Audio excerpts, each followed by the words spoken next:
Overall සමස්තයක් වශයෙන් හරි විවිධාකාර අංශ ගැන යම්කිසි දැනුවත්භාවයක් ගොඩනගා ගන්න. සෙකන්ඩ් හෑන්ඩ් බඩු ගන්න පුළුවන් තැන් තියෙනවා. ඉතින් ඒ වගේ වෙන් කොහොමද අඩුවට බඩු ගන්න? අපි එක එක්කෙනාගේ ගෝල්ස් වෙනස් වෙන්න පුළුවන් කෙනෙක් ගිහිල්ලා පහු ස්ටඩීස් ඉවර කරලා එන්න ප්ලෑන් එක දිනව වෙන්න පුළුවන් කෙනෙක් වගේ තැන් වල ඇත්තටම ලාභයක් තියනවාද? ඔන්නෝගේ විවිධාකාර මාතෘකා ඔස්සේ කරපු වීඩියෝ ගණනාවක් තියෙන YouTube එකේ. ඔයා බුද්ධිමත්ව තෝරගන්න channels කීපයක් එතකොට කිසිම කරදරයකට මුහුණ දෙන්න වංචාකාරයන්ට අහු වෙන්න වෙන්නේ කිසිම දෙයක් වෙන්න ඔයා දන්නවා ජපාන ගැන දේවල්. හරි. අපි තුන්වෙනි පොයින්ට් එකට ගියොත් තුන්වෙනි පොයින්ට් එකේ මට කතා කරන්න ඕනලා තිබුණේ ස්පෙෂල් ස්කිල්ස් බිල්ඩ් කරගන්න කියලා. මොකද්ද මේ ස්පෙෂල් ස්කිල්ස් කියන්නේ? කියන්නේ මේ ඔයාට මොකක් හරි කරන්න බැරුව තිබිච්ච දෙයක් කරන්න කියන එක කියලා තේරෙනව නේද? ඒතර මොනවාද මේ ස්පෙෂල් ස්කිල්ස් ඕන වෙන්නේ?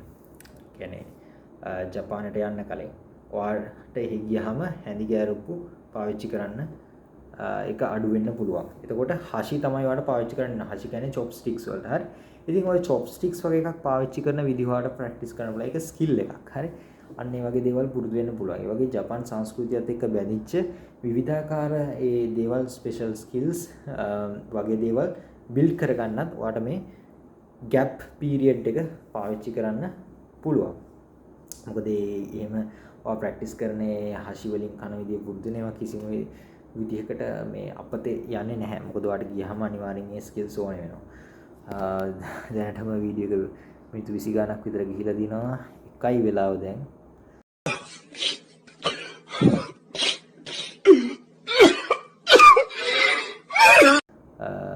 උදේ එකයි.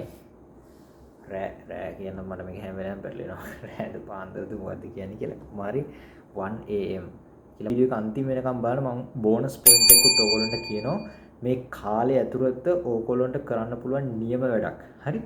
ඒකත් දැනගන්න වීඩියෝ එක අන්තිම වෙනකම් බලන්න. ප්‍රශ්න නැහැ අපි ඉස්සරහට කතා කරමු. තව පොඩි කොටසක් මම කිව්වා පොඩි කොටසක් වලට ඊළඟට එන අතන හෂි ඊළඟට එන එක තමයි වැදගත්ම පොයින්ට් එක මම කව වීඩියෝ එක අන්තිම වෙනකන් ඉන්න කියලා ඔයගොල්ලන්ට. ඉතින් ඒකට යන්න කලින් මම තව එකක් කියන්න ඕනේ. හෂි වගේ දේවල් පාවිච්චි කරලා අර ස්පෙෂල් ස්කිල්ස් වල බිල්ඩ් කරගන්න පුළුවන්.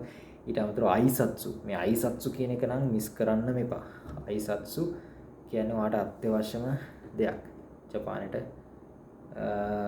යන්න බලාපොරොත්තු වෙනවා නම්. ඉතින් අපි එමු වැඩි කතා නැතුව මෙතනින් පස්සේ කෙලින්ම බෝනස් පොයින්ට් එකට. මොකක්ද මට මේ බෝනස් පොයින්ට් එකේ කතා කරන්න ඕනි කියලා. හරි. ඉතින් මට මේකේ කතා කරන්න උවමනාව තියෙන්නේ වෙනස් විදිහක්. මේ දේ මම වැඩි දැක්කේ නැහැ. කට්ටිය කතා කරනවා.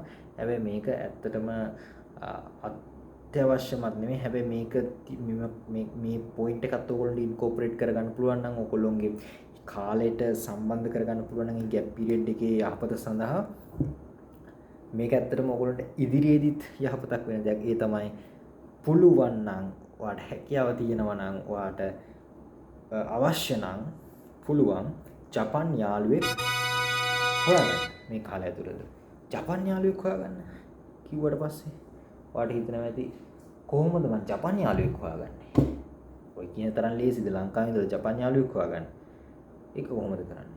ඉතින් ඒවට තියෙනවා platforms. මම recommend කරන්නේ මම පාවිච්චි කරපු platform එක විතරයි මේ අවස්ථාවේදී. මොකද මට වෙන platforms මම දැක්කත් මට recommend කරන්න බෑ. මොකද මම මේක පාවිච්චි කරලා නැති නිසා කියන්න බෑනේ. ඒ කියන්නේ සමහරවිට අපි දන්නේ නැහනේ මේ platforms apps පාවිච්චි කරලා නැති එකක් recommend කරන්න බෑනේ. මම පාවිච්චි කරපු එක කියන්නම්. මම පාවිච්චි කරලා තිනවා penpal world කියන ඒ software නෙමෙයි ඒ website එක ඒ website එක මම පාවිච්චි කරලා තියෙනවා. ඉතින් ඒක ඇත්තටම ගොඩක් හොඳයි. ඔයාට විවිධ රටවල් වල පුද්ගලයන් සමග හොඳ ෆ්‍රෙන්ඩ්ෂිප් එකක් බිල්ඩ් කරගන්න පුළුවන්. language exchange purposes වලට පාවිච්චි කරන්න පුළුවන්. ඔයගොල්ලන්ට penpal කෙනෙක් සරලව ගත්තොත් penpal කෙනෙක් හොයාගන්න පුළුවන්. ඉතින් මේක පාවිච්චි කරලා පුළුවන් නම් මේක තමයි මට ඇත්තටම කියන්නලා වුණා තිබිච්ච වැදගත්ම දේ. පුළුවන් නම් යාළුවෙක් හොයාගන්න. ඒ ඔයා යන්නේ ජපානයටනේ. ජපාන් යාළුවෙක් හොයාගන්න try එකක් දාන්න. එතකොට වෙන්නේ ඔයාට එයත් එක්කත් ප්‍රැක්ටිස් කරන්න පුළුවන්. ඔයාලට පුළුවන් පොඩි පොඩි දේවල් එයත් එක්ක chat කරන්න ජපනීස් වලින්. ඊළඟට ඔයාලට පුළුවන් ඒ කියන්නේ ඒ පුද්ගලයාත් කැමති නම් පොඩක් ජපනීස් වලින් කතා කරන්න. ඒ වගේ දේවල් ඔයාලට කරන්න පුළුවන්. හරි. සෝ ආයෙ ගියහම උනත් ඔයාලට මිත්‍රත්වය හරියට අරගෙන ගියොත් එහෙම ඔයාලට එහෙදිත් ඇත්තටම නේටිව් ජපනීස් යාළුවෙක් මෙහෙදිම හදාගෙන තමයි යන්නේ එතකොට. හරි. මට ඇත්තටම දැන් නිදිමතක් එනවා. ඒකට හේතුව තමයි දැන් පාන්දර 1යි වෙලාව. පොඩ්ඩක් මේ දවස් ටිකේ වැඩත් එක්ක බිසි ඊට මෙහෙට දුවනවා මම ඇයි කියලා කියන්නම්. ඉතින් ඒ අතරෙම තමයි මම මේ වීඩියෝස් හදන්නේ. සමහරට පළවෙනි මුල් වීඩියෝස් ටික තරම් අර විෂුවලි විවිධත්වයක් නැති වෙන්න පුළුවන්. හැබැයි ඔයගොල්ලන්ට ෆැක්චුවල් කරුණු සහයි කරපු දේවල් පැත්ත ගැන හොඳ අවබෝධයක් ඊ කියලා හිතනවා මම මේ කතා කරපු දේවල් එක්ක. ඉතින් මම කියපු පළවෙනි පොයින්ට් එක ජපන් භාෂාව ඉගෙන ගන්න කාලය ගත කරන්න. උපරිම කාලය ගත කරන්න. ඊට පස්සේ දෙවෙනි පොයින්ට් එක විදිහට මම කතා කරේ ජපානය ගැන ඔයාගේ තියෙන ඕවරෝල් අයිඩියා එක තවත් වැඩි දියුණු කරගන්න. කියවන්න ජපානය ගැන. හරි?